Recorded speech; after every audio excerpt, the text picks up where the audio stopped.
So we're going to delve into the current state of property auctions. Simon's going to share his insights and strategies on navigating the auction landscape in today's market. Well, you've got to start with the end in mind. What is your exit? Are you keeping it? Are you selling it? Are you flipping it? And you've just got to backtrack from there. Never go for lot 1 to 5 and never go for the last couple, probably. You're not going to get a deal because the auctioneers have teed them up so that it starts and finishes well. Getting to know your auction team really well and building some good relationships with them because they are there definitely to help you. Another thing I target a lot is problem properties, structural issues, that sort of thing. Stuff people often stray away from. I'm gravitated towards it. If it doesn't work as a flip, it probably isn't the one to go for. Another little tip here, I might get in trouble with some auctioneers here, but so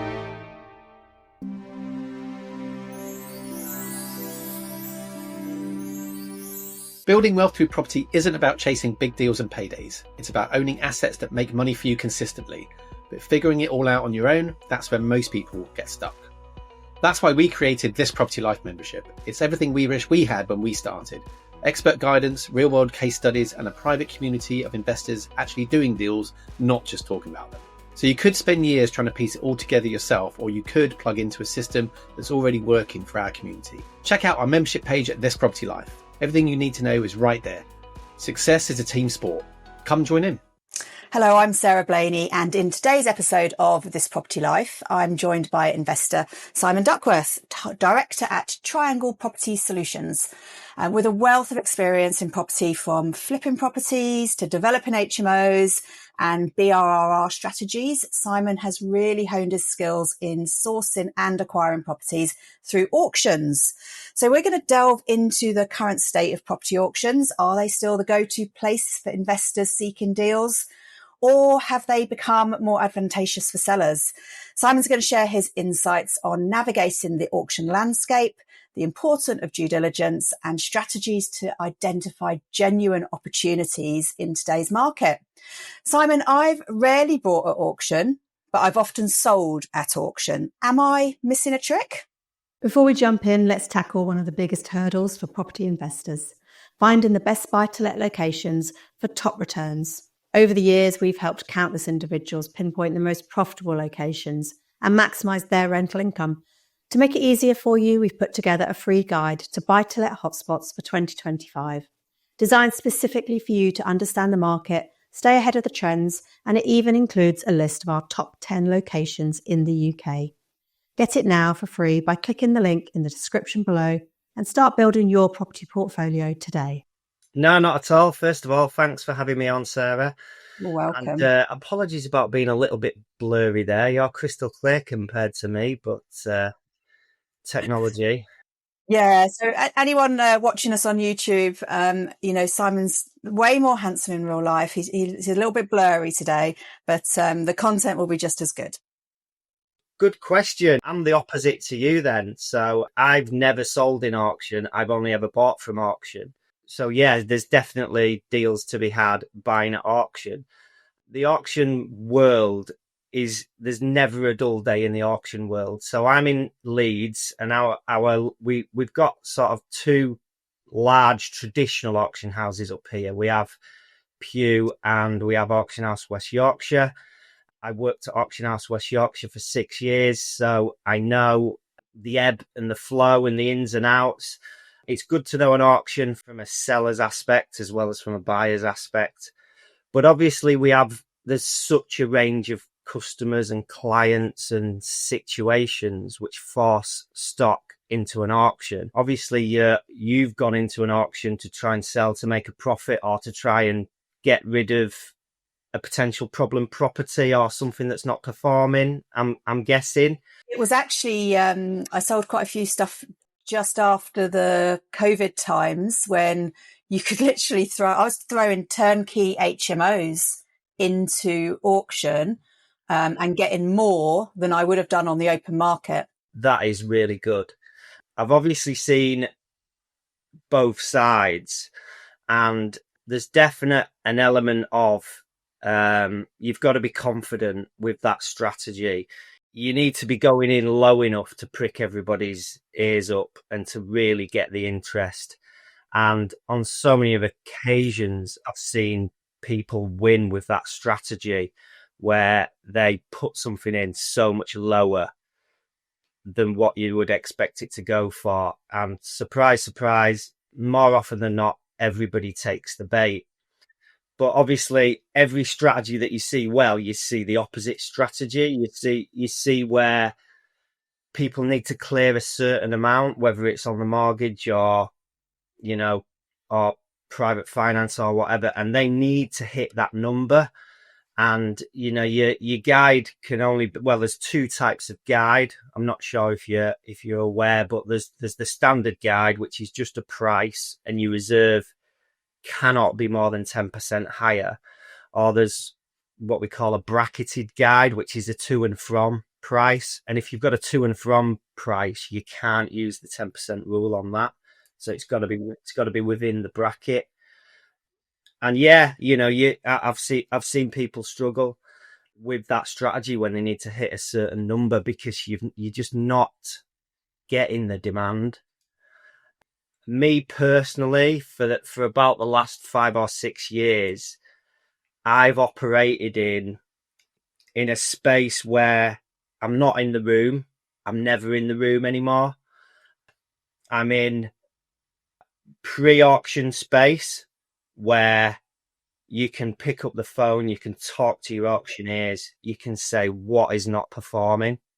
I'm in that space. And then I'm in the post space, which is stuff that hasn't hit the reserves, whether it's because the reserves are too high. And obviously you can have a second bite of the cherry. So yeah, I help people, you know, work them two strategies. Okay, so that's interesting. It makes a lot more sense to me now then, because you're, yeah, as you say, operating in the pre and the post, but not actually under the hammer, whether it's virtual or in the room, of a bidding war. 9 times out of 10, and I might get in trouble with some auctioneers here, but you know, an auctioneer going into an auction has got so much data now. From the day that property goes live, they know if let's say they've got a video of it, let's say they've got images of it, let's say the video's on YouTube, Vimeo, whatever. They know how many people have clicked on it. They know how many people have watched the video. They know how many people have physically turned up. They know how many people have registered for the auction pack. They know how many people have downloaded the contract. They know how many people have downloaded each individual page.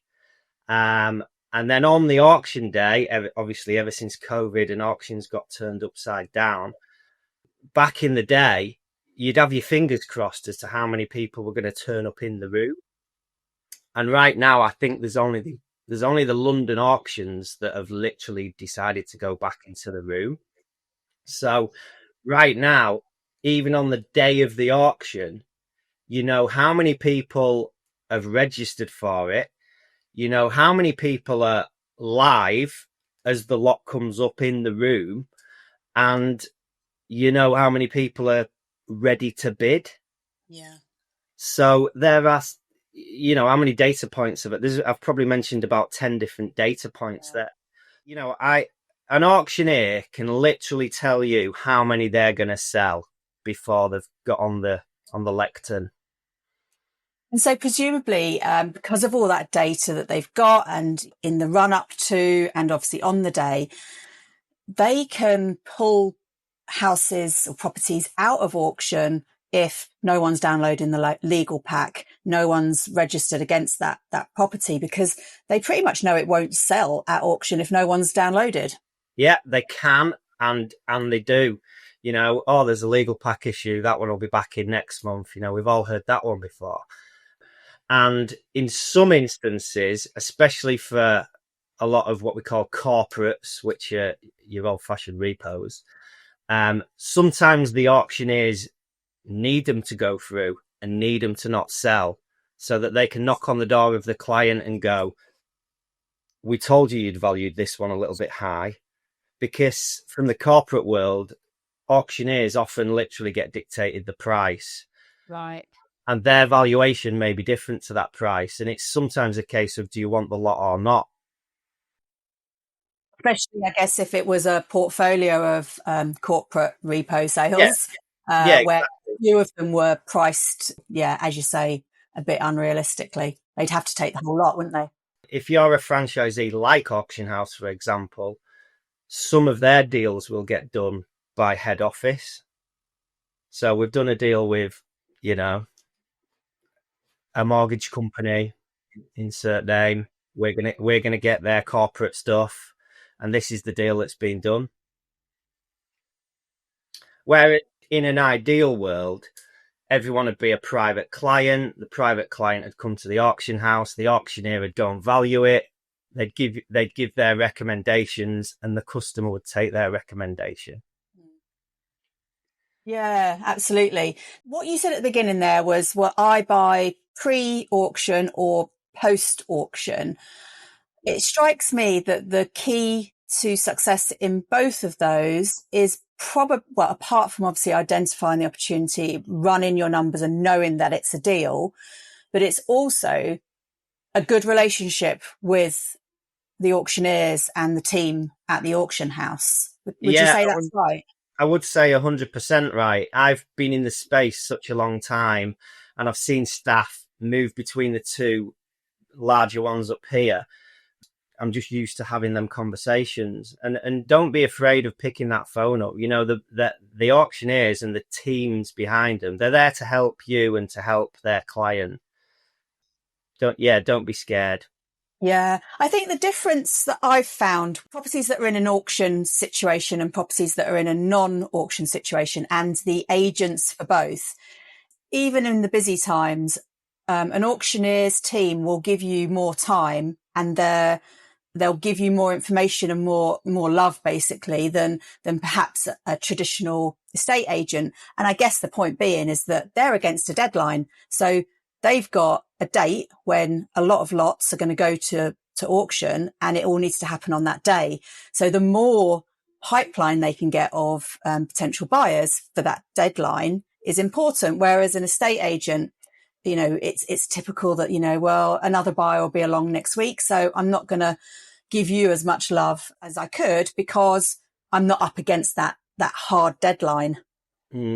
Well, the auction houses, they are really there to help you.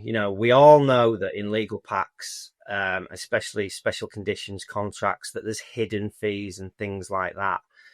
The auction industry is getting cleaned up by technology and, summarizing documents, summarizing legal packs. All this stuff is coming out now, and it's refreshing it. And I guess as it's refreshing it, it's making an auction more accessible and less trade, if that makes sense.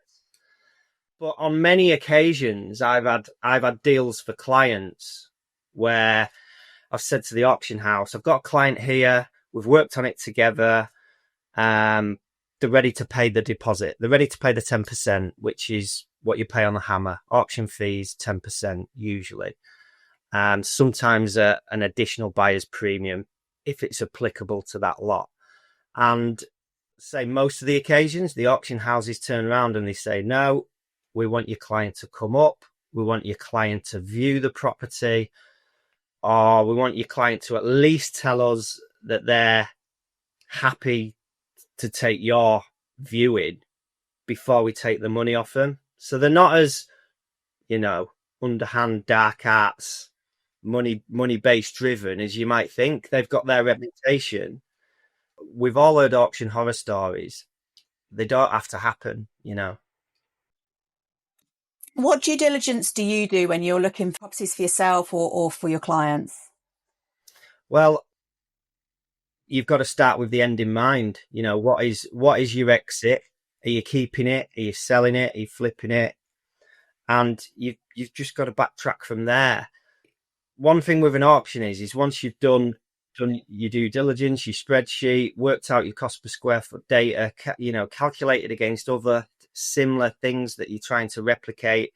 If you're doing a decent flip, you're going to be the top product on the market without doubt. If you do, if you're doing a quality job. So you've got to make sure you account for everything. You've got to make sure you bang on your refurbs. You've got to make sure you factor in everything. Finance, you've got to make sure you're covering worst case scenario. I had a flip conveyance a few years ago that took 14 months to sell. And I was on a bridge in that instance. And one thing that you've got to working at the auction serves you is you have got clients there that have just had £1 million inheritance, for example, and they are looking to buy property. They're looking to buy for a pension, and they are not even looking at making a profit in any way, shape or form. They've got no finance costs. They're cash buyers. They're not looking to make a profit. If you're looking at a 3-bed semi on a street, you could be competing with that person, and you're never going to compete with that person. Yeah. Never, ever. You got to know where to draw the line, when to stop, how to factor everything in, and offer accordingly. Yeah. And have you certainly seen this when I look through the auction results? Because even though I don't buy at auction, I'm always really interested in what's in the auction, what's sold at what level, and all that sort of stuff. And I've often seen places up in my investment area, which is up in the northwest, a house is pretty beat up, gone into auction, and it's sold for more than the house 4 doors down that is actually doesn't need much of a refurb. And it's always baffled me as to how that happens. So yeah, I totally agree with you, and it totally baffles me. And it's because people haven't done their due diligence properly. That's the only way that can happen. Yeah. Do you think they've just got ahead of themselves and giddy about the whole process and thought, it's at auction, it must be a bargain, and they've just dived in? Once, probably about 10 years ago, very early in my career, I saw a couple of rival families, shall we say, in Huddersfield, literally take each other on, and it was just tick tock, tick tock, tick tock, and this one lot probably went on for about half an hour, and way above its retail value. I'd love to have been the seller in that instance. sat at the back of the room. Yeah. I mean, don't forget as well, like in the auction world, you try and put it on cheap and sell it 10% above, as a general rule. In the estate agent world, they try and put it on at this price and hope to get 10% below. Yeah. You need to use them as your baselines, Yet again, just going back to the strategy. So if you are, I do a lot of flips. If you are treating everything as a flip, it doesn't matter what strategy comes afterwards, whether it's B and all the R's, whatever else, straightforward buy to let, rental, HMO. If it doesn't work as that flip at the beginning, everything else can be a fallback from the flip. Yeah. But the flip has got to make day one money with your buffer. Your buffer for your finance, your buffer for your time period, your buffer on the refurb. Okay, that's interesting, because I think the flip strategy, it's like it's a nice little capital injection into the business, and then you can, put it into the ones that you might be holding. But is there a sweet spot for what you're doing? Obviously, you're based up around Leeds. Is there a sweet spot of where the value that you're buying at, and then what you expect to sell it on for? So when I do flips, I try to target first-time buyers so that you're buying, that level of house, and so that you're selling into a market that's not got a chain. And as mentioned, it has been. So I'll talk you through one that I've got put on the market 3 weeks ago. It's a 3-bed semi, full renovation, new heat pump rewire, took out 3 walls, open plan downstairs, carpets, curtains, decoration, the rest. So my refurb is about 42 on that, all in. paid 98 for it. It was probate, so limited company purchase, managed to avoid the stamp. Nice. So I've got that on the market at 210, and it started life at 165. Did that property, and I bought it for 98. But it had to go through about 3 or 4 auction cycles. It probably had to go through 2 auction cycles before it was really on my radar. Here's an auction non-seller, definitely on my radar now. I'll do all my due diligence on it. Here's my offer. Oh, it's going in an auction again. Right, I'll keep an eye on it again. It's not sold again. That's the sort of stuff that I target and I can help people target. Excellent. Okay. And did you get that pre-auction, or did you have to wait till the 4th post-auction? Post. And the thing with that is, the reason that could go through so many auctions is because obviously it was probate. It was being sold by someone that wasn't even family. It was a friend that it had been left to, and obviously they're not paying anything. There's no outgoings there. So it was nearly on the market for 2 years. Wow. And that went from estate agent to modern method. I'm sure you know about the modern method. Eyes roll. Well, I like it. So I love dealing with, it was I Am Sold. I love dealing with the I Am Sold team. They're really lovely people, and they are used to dealing with auction buyers. You can have a conversation with them just like me and you. You can offer anything you want. They just, they work on numbers. They just want it through. Any offer they get, they're happy to work with. So we all know the fee. We all know the fee structure. Is it 4.5% minimum 6.5%? Yeah, so, I always say the minimum 6.5%. Yeah, it was one of them, but it either works or it doesn't. Yeah, and I suppose my eye roll is because I always feel that the buyers, the vendors, have been sold a bit of a dream, and actually it's like, it's definite, there's no fee. And I was thinking, pay your fee one way or the other. Yeah, I mean, that's why, like, that one that I just mentioned, like going on the market at 165, when it needed a full refurb, it's a lot of pain for somebody to take that probably knows nothing about the industry, just takes the advice of the estate agent, and then 6 months later you're being passed on to or recommended to an auction house. So going back to the 2 parts that you buy at, which is the pre-auction and the post-auction, is there like a tick list of why you'd buy pre-auction versus why you'd buy post-auction? Is it about the property, the history of the property? What's the guidelines? No, it's just highlighting something that's available for that extra bite, in my opinion. If you can, you're really doing your auctioneer a favour if you can ring up 3-4 days before the auction and say, what's got no interest? And they'll say to you, have a look at lot, you're the only one on them, probably. So I know from their stance that if they could get an offer on one of them, they would be saying to their client, we don't think this will sell in the room, but we do have this. Will you take it? Our recommendation is you take it. Because ultimately, you've got to really think about what an auction company is measured by in terms of the owners, the shareholders, whoever. And it is, the percentage that they sell and the value of each auction, the overall value of all those properties that are sold, because that's their percentage, in a direct manner. So the more, and they always state after an auction, 83% sold.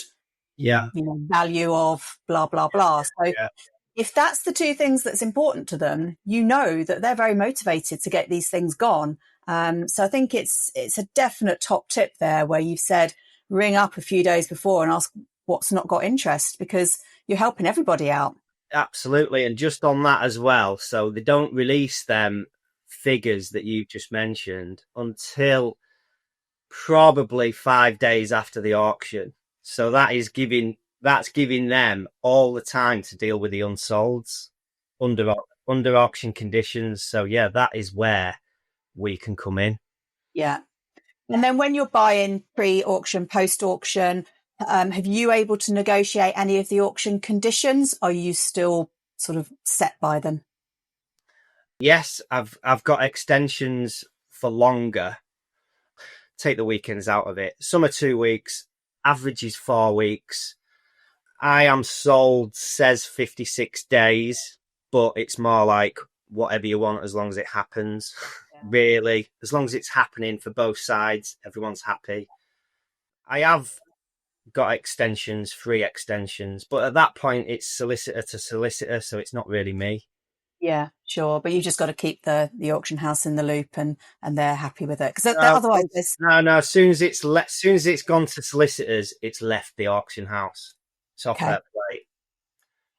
Because obviously if things get to, that point of exchange where it's agreed, that is the point of exchange for auctions, and then they don't complete, or they complete outside of an agreed time frame, there are penalties that are written into the T's and C's, aren't there?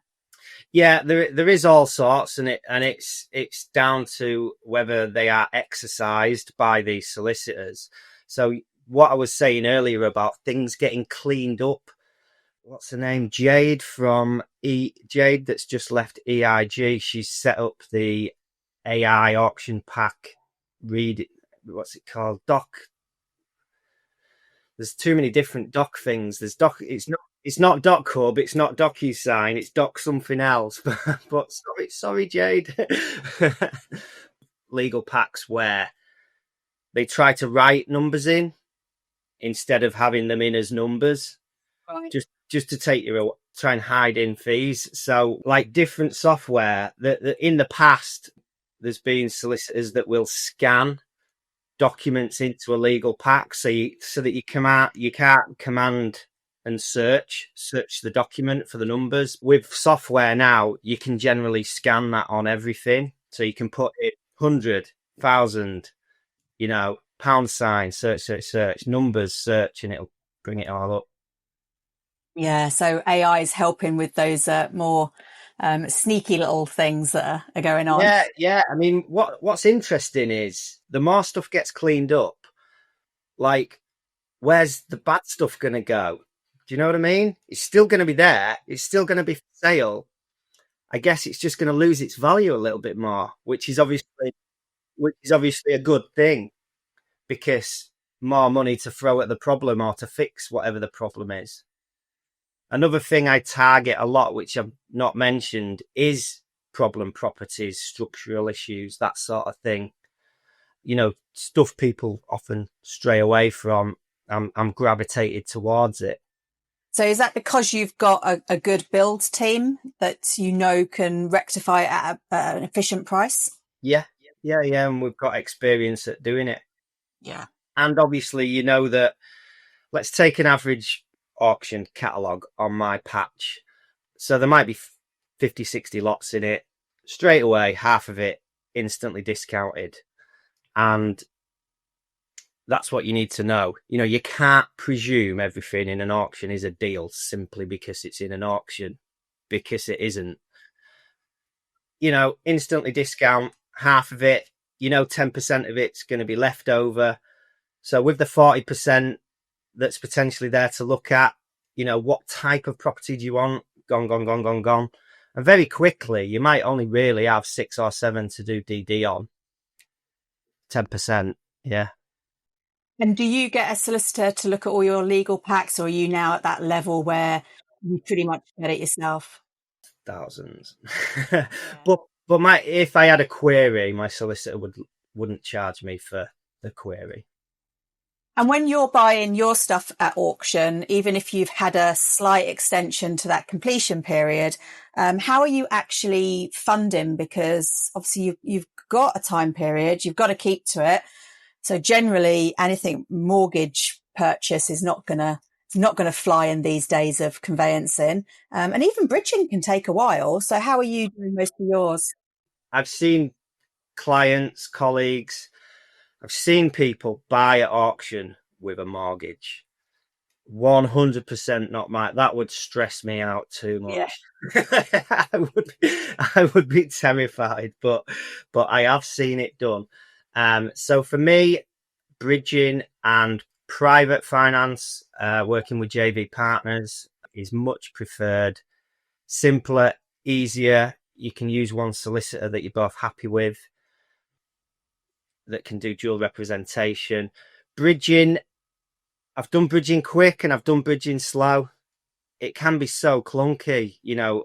I think with the bridging is if you tell them when it has to happen at the very beginning, then it has to happen by that. If you don't, it can rumble on. Yeah. I've bought properties in a week before.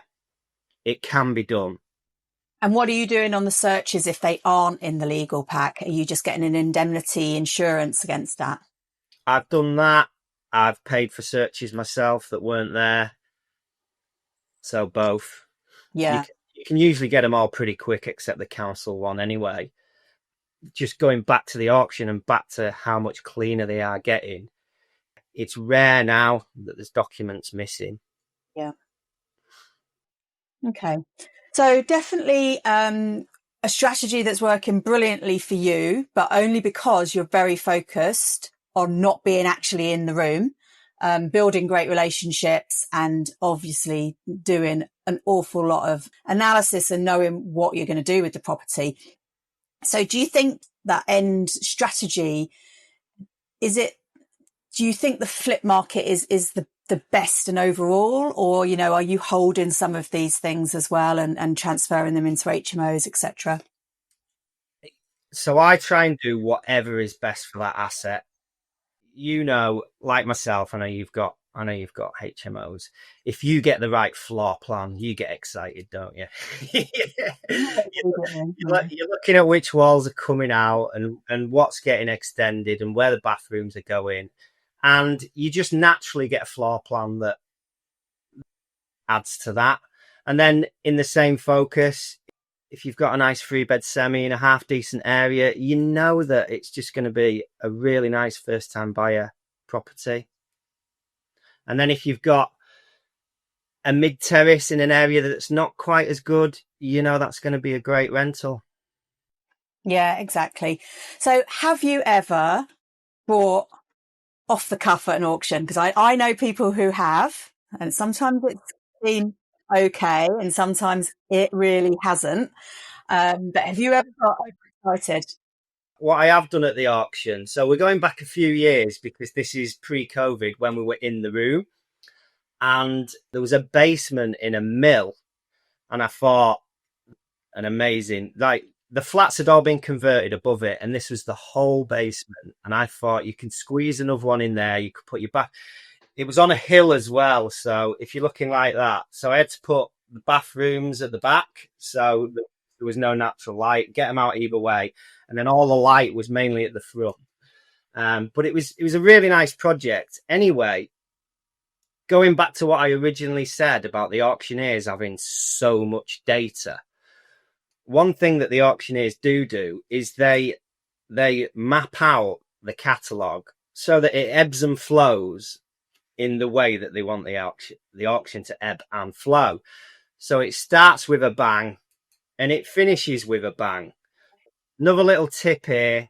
So never go for lot 1 to 5 and never go for the last couple.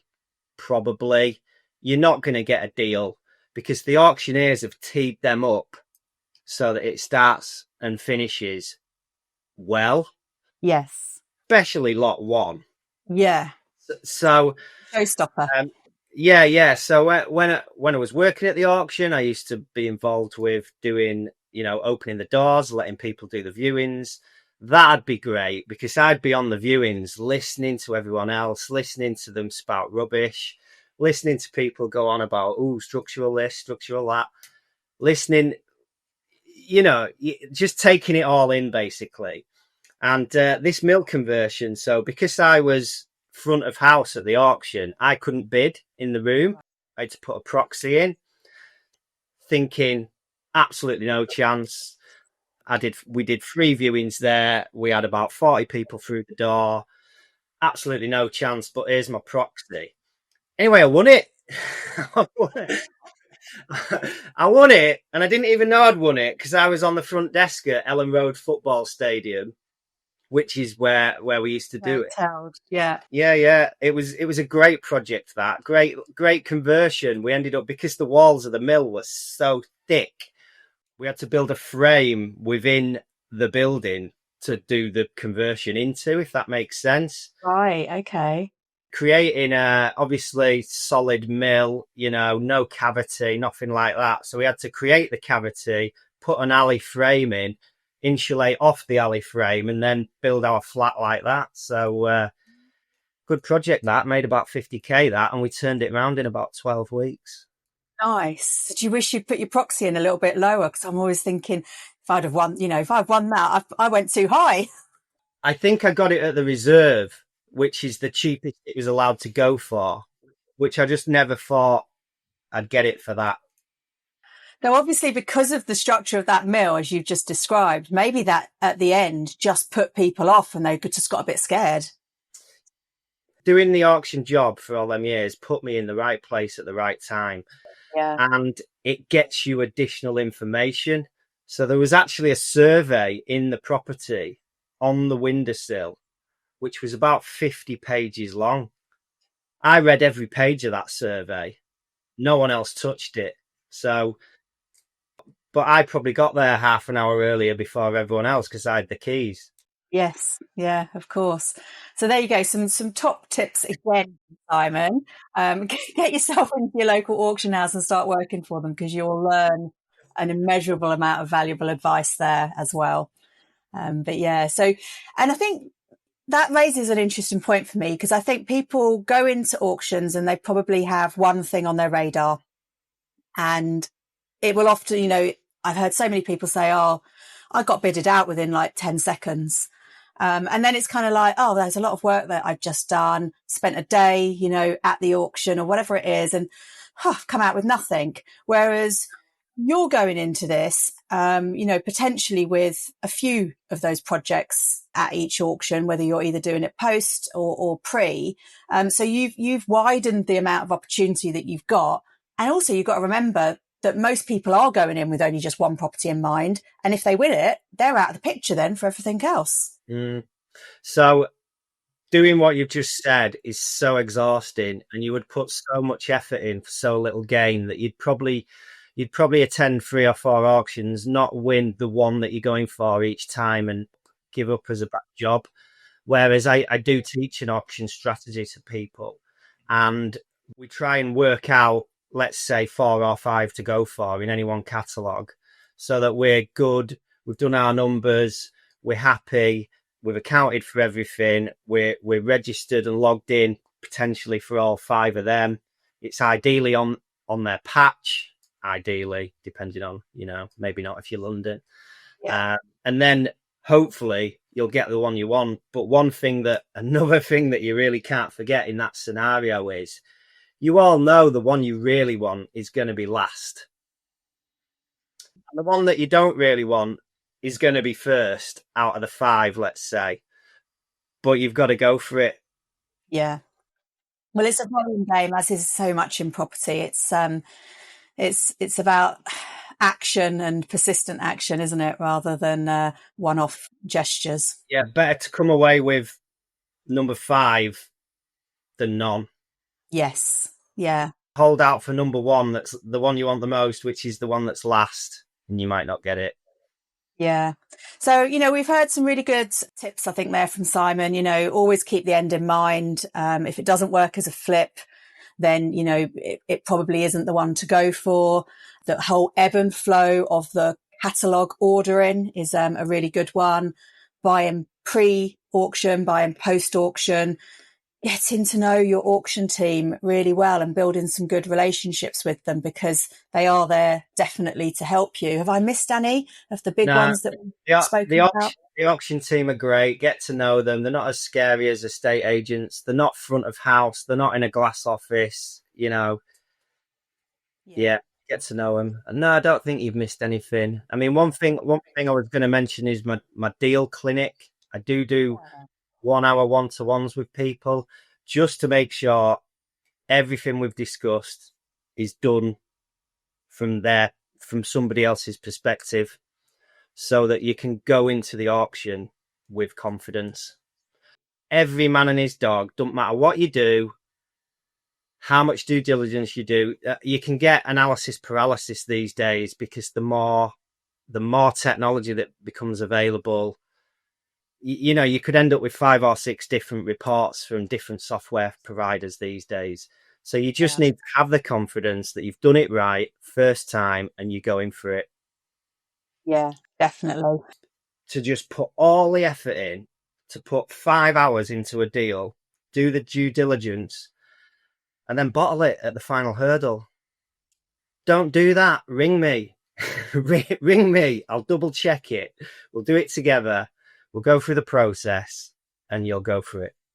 Yeah, perfect. And Simon has really kindly offered the deal clinic out to our This Property Life members as well. So I think we're going to get Simon along to one of our weekly Zooms, which happen on a Monday, and he's going to analyze a deal for us and show us the process that he goes through, which is really kind of you, and we're delighted to have you on board for that.